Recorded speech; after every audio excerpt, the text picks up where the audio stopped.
Hello everyone, my name is Cindy Cullen and today I am going to be talking to you about an idea that can benefit our training department. As a healthcare organization, we always strive to do what's best by our patients and staff.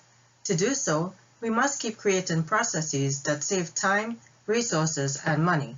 We work in information technology and have access to digital resources, yet we are still not maximizing our opportunities. As directors of different healthcare applications for our organization, as you know, training is always factored in every initiative we pursue. Every time we roll out something new, the standard has been to communicate the new workflow via tip sheets and classroom training. Tip sheets sometimes get overlooked or under-prioritized when emailed to the staff, and classroom training requires our staff to travel away from their place of duty, which isn't cost-effective to the organization. I am therefore talking to you today to introduce you to a third way that training can reach our employees without them having to travel or read a tip sheet. If I asked each of you if you are familiar with e-learnings, you will all say yes, as you have all been required to complete our corporate compliance training via an e-learning in our learning management system. Well, how about taking that to the next level and have e-learnings created for not just the regulatory processes we need to be informed about, but to also guide our employees how to complete their workflows in our electronic medical record. You currently have 5 instructional designers, including myself, in the organization, yet only 20 of us are currently creating e-learnings for our end users. I have news for you. I am that 20%. This year alone, you have rolled out approximately 20 different projects, but have used email and classroom training as your primary mode of training. Think about the amount of money you had to spend to train every employee in a classroom setting for those 20 projects.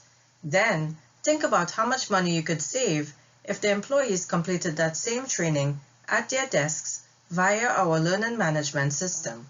From my experience, the learning process is disrupted when end users have to travel for a training. Chances are, you probably only get about 50% of their attention during the class, as they are preoccupied thinking about how they are getting back home or to work, probably thinking about the work they have to get done when they get back to the office, or thinking about the childcare arrangements they had to make to attend the training. Then when they leave the classroom, the information is mostly forgotten.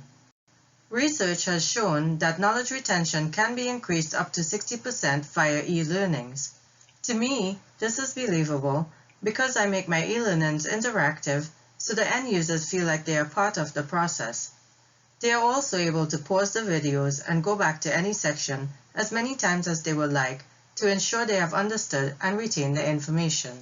I currently use Adobe Captivate to create my e-learnings, and this program has already been tried and tested with our learning management system. Just like in a classroom setting, Adobe Captivate allows the end users to complete a quiz at the end of the training. The only difference is the quiz is automatically graded and the results are instantaneous, as opposed to a classroom training where the instructor has to grade each quiz individually. With the learning management system, end users also have the ability to complete the training over a period of time in the event they have to step away from their computer and resume their learning at a different time. You also benefit from a managerial standpoint, as you can use the learning management system to track the progress of how many users have been trained and send reminders to the users that have not yet started the training. Based on the feedback from my end users, having interactive e-learnings have made training exciting and engaging. People also like the convenience of getting trained at their desks or even from home when they have some downtime. Given the benefits I have mentioned, I believe we should make e-learnings our new training standard to demonstrate workflow changes. Therefore, I recommend the other 4 instructional designers be trained to use Adobe Captivate. To save money on this training, I am proposing I create an e-learning to demonstrate how to make an Adobe Captivate project and assign it to the other instructional designers in the learning management system.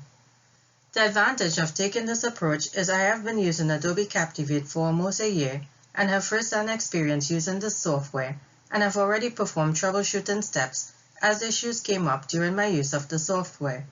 At the end of the training, the instructional designers will be able to know how to create a basic Adobe Captivate project. They will be able to write a script for their video, add and edit video, audio, and add closed captioning to their video. Then, once they have started creating projects in Adobe Captivate, I can introduce them via another e-learning to advanced actions like creating branching slides, adding click interactions, and adding background music to their presentations. I have attached a document for your reference which outlines the learning goals and objectives, tasks and subtasks, and evaluation methods for my proposed e-learning. I hope you will consider this approach, and I look forward to your feedback.